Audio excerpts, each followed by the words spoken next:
14. Reunion.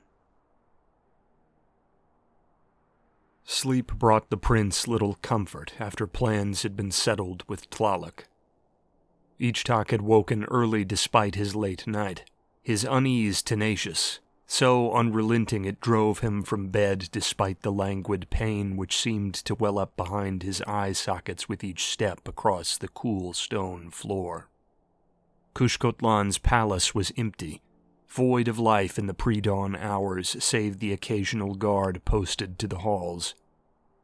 The imposing scale and shadow of Sholoshaishan architecture combined with his unfamiliarity to imbue the place with a foreboding mood.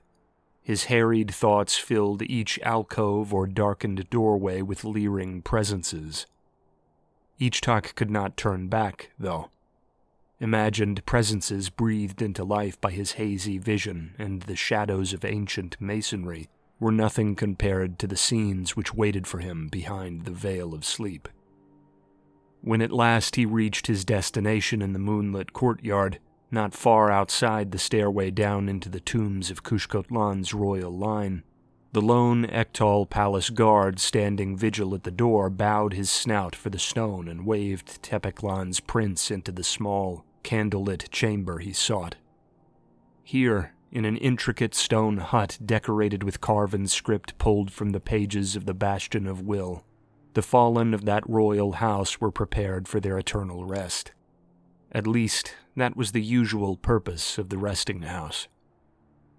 Mummification was an act reserved for the most honored of Sholoshaishan dead, for it was said to keep the spirits of the fallen rooted to the now as well as to the hereafter. While a fallen warrior of the line would be cast into the cenotes of his homeland to rejoin his maker on the fields of fire and war below the earth, those who might be needed to influence generations yet to be born would be bound between worlds, preserved to rest bodily in the great vaults of the honored dead, such as the vault of Sholotlan beneath Tepeklan. This was considered to be a great honor, but was also seen to be an arduous sentence for the fallen. Their spirits, ever wandering the great manse of mythic tunnels between the fields of fire and war and the world of the living, wound back and forth to both embrace their eternity below and help their descendants above. But the ability to commune was vital enough that all accepted the burden. The man Ichtak had come to see had not agreed to such an arduous honor, but he prayed his orders to the Kushkotlan royals had not been cruelly selfish, and that the officer would understand the necessity of his actions. Upon the slab before Ichtak rested a mummy, but it was no Sholoshaishan king or queen that stared with shrouded, eyeless sockets into the flickering light dancing across the ceiling above them. This was his first public act of rebellion. Given what he was considering, it was likely only the initial step upon a long and treacherous journey. Ichtak was now past the point of caution, embarked upon a path that might see his death. Testament to that journey, and perhaps his greatest comfort while he walked it, was to be the carefully preserved body of Ruhualpa, the High Marshal's old loud Sholoshaishan war-era revolver and Kandari-fashioned saber resting at his sides. As the heavy door shut behind Ichtak, he sank to his knees. He did not kowtow, but simply sat before his old mentor in silence, gathering his thoughts, sorting through the jumble which had washed up like ragged flotsam upon the shores of his mind during the monumental storms of the past day. His life would be forged anew or shattered in the strange days still to come, and if there was one person which could calm him enough to clear the wreckage and find the path, it was the fallen warrior resting before him. "Words will never make up for having done this to you," said Ichtak. "Sholoshaiti's most devoted soul deserved rest everlasting, not purgatory." Ichtak swallowed, the scent of preservative oils still strong on the still air. "Know that I wouldn't have sentenced my oldest friend to such an eternity if I did not need him at my side. Know that I'll be wandering beside you sooner or later, whichever way this goes. You'll be able to scold me in person one day." Ichtak found it difficult to look directly at his old friend on the slab before him. It seemed just a moment ago he was standing beside him in the tunnels beneath the hills, smiling and chattering away with all the energy which had radiated from him in life. His eye instead found the Triskelion sigil on the wall above, tracing its familiar lines, keeping his focus contained. "I had questions," said Ichtak. "Questions I wish I had asked when you yet drew breath to answer me. I was too weak to ask them. I'll settle for talking it over now. I pray some of your wisdom will reach me through the veil. If I succeed in what I'm to do, then I will ask you again in the vaults of Xolotl, where you might truly have life to hear." Ichtak swallowed once more, not knowing where to begin. No amount of pondering could prepare him for what he was about to say. Even knowing the old High Marshal could not respond in the flesh, he was worried about losing the good grace of his mentor. Ichtak had no wish to conceptualize a hereafter where Ruhualpa had turned his back upon him. "I believe the Ida were let in, or perhaps even provoked," Ichtak began. "Many believed that, you included, but I have suspicions it comes from a different source than you anticipated. I have taken your warning to heart, and I have acted in your stead. I've sent orders to the Navy, reaching for answers about the vessels that sailed for the Ida lands not long ago, hoping I can force my mother's hand. I know it will play out differently, though. I have a feeling you knew that, too. It's why you warned me in the tunnels. You knew Her Highness would probably push back. You wanted this to be your battle, but you didn't live to fight it." Ichtak's eye fell to the chamber's intricately tiled floor. "I struggled to be honest with myself about the reason for the fight, though. I've told Tlaloc the goal is Xoloshaidi's honor. I've told Tishak and Pochtli the same, that the goal is honesty before Harakwe and his people. These are half-truths. Honor alone was not the thing that forced my hand." The prince finally let his gaze find Ruhualpa, drained of fluid, more gaunt specter than lean old soldier, a shadow of the diminutive yet formidable warrior he had once been. "You warned me about Setiawan," Ichtak told him, "that he'd distract me from my duties, pull my thoughts from the task of being Xoloshaidi's master. I cannot deny who I am, though. I would have laid my faults aside long ago if there were a way to mend them, but I believe more each day that, for better or worse, this is how it was meant to be." Ichtak sighed, wishing Ruhualpa were here in life to fill the silence. "It is selfish individualism, the indulgence of the drunkard in his liquor. I recognize this. But if I am to preside over a war the likes of which this country has never seen, then I will need something to fight it for. Something tangible. Something that is mine." Ichtak could almost imagine the marshal's protest, and went for the retort. "I can hear your voice saying that it is my people I fight for, that it's my God for which I bleed. I would counter that these are the things for which I'll die." "The din of battle," Ichtak said. "The excitement and the horror. I thrive in it because it's an escape. It prevents thoughts of home, where the eyes of my ancestors haunt my sleep as often as they inspire my hand. Life, for a moment, is simple, stripped of questions, bare down to its bones. I know my friends and I know my foes. I know my cause and I know my enemies. I could die there quite happily, I think, sword in hand, never to worry about the world of peace again."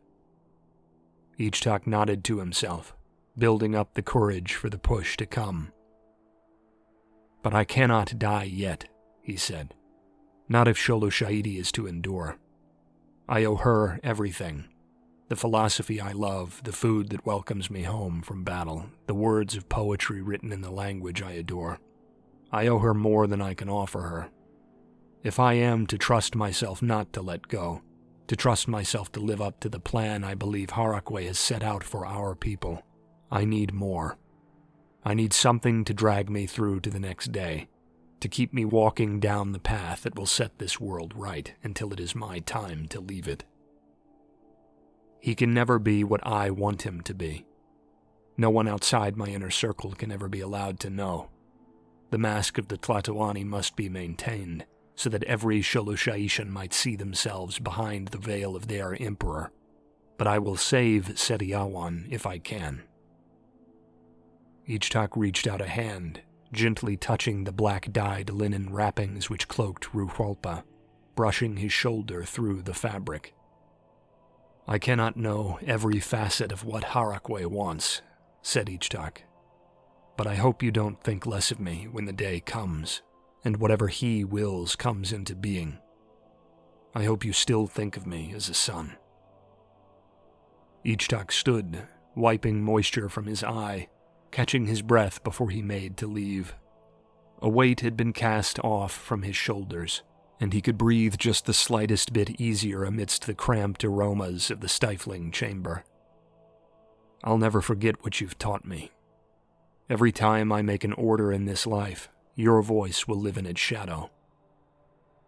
Ichtak saluted, thousands of years of Sholosha'ishan martial tradition locked in the gesture as he brought his fist to his chest, standing at attention before Ruhualpa for what might be the final time. The prince about-faced and pushed through the door into the cool mountain morning beyond. He was greeted not with a vacant courtyard watched by a single soldier, but by the sight of a small, brisk woman pressing her way along the garden paths in long, flowing robes, her jet hair sweeping down over her shoulder, and her bare feet making a poised but decisive beat over the stone.